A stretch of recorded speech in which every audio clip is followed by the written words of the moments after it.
Selamat datang di channel Metal Elektronik. Video kali ini saya akan membahas tentang rangkaian seri dan paralel pada resistor.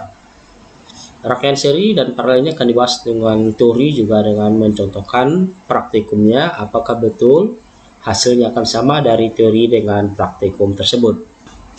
Yang pertama ini rangkaian seri secara teori, di mana seri itu dia dihubungkan beberapa resistor secara seri dengan R totalnya, yaitu R1 ditambah R2 ditambah R3 ditambah Rn, atau R sebanyak berapa resistor yang ditambahkan itu Rn nya. Jika sampai 10 maka dijumlahkan sampai ke 10 resistor tersebut.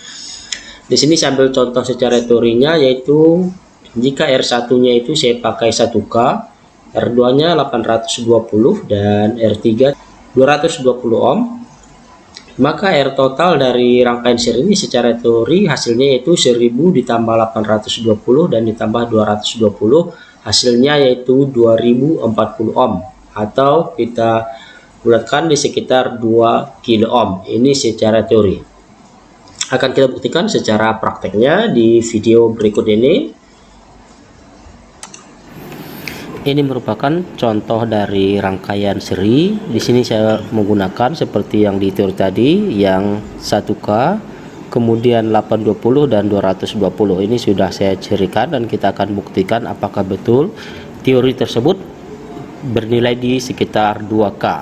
Ini saya menggunakan multimeter digital supaya kelihatan angkanya. Karena jika pakai yang analog kita harus melakukan atau membaca skalanya bisa lari atau bisa kurang. Di sini digital dia sudah tepat. Kita coba tes, hidupkan digital, bikin ke ohm. Nah, selectnya sudah di ohm. Kita lakukan pengukuran apakah betul secara teori dan praktek dari rangkaian seri ini ketemu hasilnya dari teori dan prakteknya. Nah, sini kakinya letakkan di sini, maka kita akan lihat hasilnya pada. Nah, itu yang dapat dilihat hasilnya di multimeter digitalnya sekitar 2,018 kilo ohm. Sedangkan di teori tadi 2,040 kilo ohm. Jadi ini sudah betul secara teori juga secara praktek. Kenapa ini dari teorinya kurang? Karena kita tahu setiap resistor itu mempunyai toleransi. Jadi hal tersebut yang membuat nilainya bisa lebih atau bisa kurang, tapi tidak akan lebih jauh dari jumlahnya. Jadi ini sudah betul ya.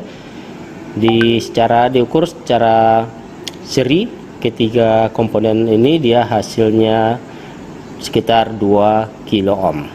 Berarti secara teori dan praktek itu sudah betul. Kemudian yang kedua yaitu rangkaian paralel. Jika kita lihat teorinya, R total pada rangkaian paralel itu 1 per R1 ditambah 1 per R2 ditambah 1 per R3 dan seterusnya, atau ditambah 1 per Rn, atau rumus R totalnya sama dengan 1 per 1 R1 ditambah 1 per R2 tambah 1 per R3 dan seterusnya. Nah, contohnya sama, saya tetap menggunakan resistor yang sama pada R1 1K, R2 820 dan R3 220, sehingga R total berarti 1 per R total sama dengan dia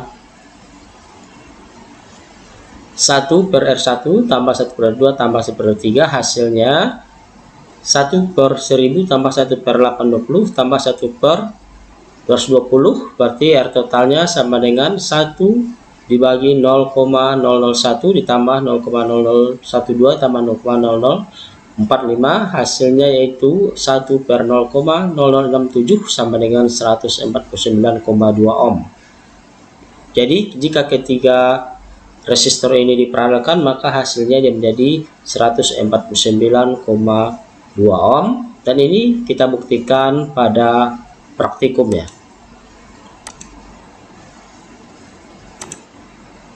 Ini adalah contoh rangkaian paralel sesuai dengan teorinya tadi, dimana di sini saya punya juga resistor 1K, kemudian ini 820 dan ini 220. Di sini saya sudah paralelkan ketiga resistor ini dan kita akan buktikan apakah nilainya sama atau mendekati dengan perhitungan paralelnya. Ini saya akan hidupkan dulu multimeter digitalnya, dia juga ini untuk select. Nah, ini sudah berada di ohm. Kita akan ukur secara paralel pada rangkaian paralel yang telah dibuat. Ukur, maka akan kita dapatkan hasil di sana sekitar 147,5 masih jalan ya, dari 149 tadi ya. Sekarang 147,2, sedangkan di teori kita dapat 149,2 dan ini mendekati. Dan ini sudah betul karena yang menjadi penurunan atau lebih tinggi atau lebih rendahnya itu karena toleransi yang terdapat pada resistor ini ya. Di ini 149,2. Nah, ini 147, dia stabilnya di 147,2 setelah diparalelkan ketiga komponen atau resistor ini. Jadi secara teori dan praktek dari rangkaian paralel ini sudah sama dan sudah bisa dibuktikan secara praktikum ya. Baik, jadi itu tentang rangkaian seri dan paralel pada resistor sudah dapat dibuktikan secara teori maupun prakteknya. Dia mempunyai hasil yang sama, tidak ada perbedaannya. Baik, sekian dari saya dan terima kasih.